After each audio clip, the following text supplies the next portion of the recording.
আসসালামু আলাইকুম পুরো ব্রাজিল ফুটবল ফ্যান্স। দর্শক, আপনারা সকলে জানেন ভিনিসিয়াস জুনিয়র এবারের সিজনে দুর্দান্ত পারফরমেন্স করে যাচ্ছেন। একের পর এক ম্যাচে গোল, অ্যাসিস্টের রেটিংটা অনেক হাই। তো ভিনিসিয়াস জুনিয়র কিন্তু এবারের সিজনে যে অনন্য পারফরমেন্স করে যাচ্ছেন তার পেছনে কিন্তু অন্য একটা নজর রয়েছে, আপনারা জানলে অবাক হবেন।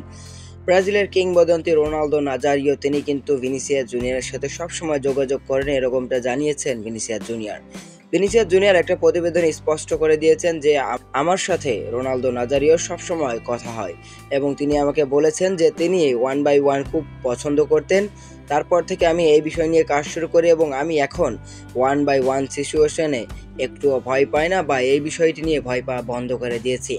আপনারা অনেকগুলো ম্যাচে হয়তো খেয়াল করেছেন ভিনিসিয়াস জুনিয়র কিন্তু 1x1 সিচুয়েশনে একদম পারফেক্ট একটা খেলোয়াড়। তিনি কিন্তু কোনো ডিফেন্সকেই আসলে পাত্তা দেন না। বর্তমানে তিনি ওয়ার্ল্ডের টপ একজন ফুটবলার। তিনি বর্তমানে ওয়ার্ল্ডের বেস্ট ফুটবলার, আপনি এটা বলতেই পারেন ইউরোপের মধ্যে। আপনারা যারা লিওনেল মেসির সাথে ভিনিসিয়াস জুনিয়রের তুলনা করেন, আসলে এটা তুলনা করলে মেসিকে অপমান করা হয়, কেননা মেসির জায়গায় সেরা, ভিনিসিয়াস জুনিয়রের জায়গায় সেরা। কেননা ভিনিসিয়াস জুনিয়রের ক্যারিয়ারটা সবে মাত্র শুরু আর লিওনেল মেসির ক্যারিয়ার কিন্তু প্রায় শেষের দিকে।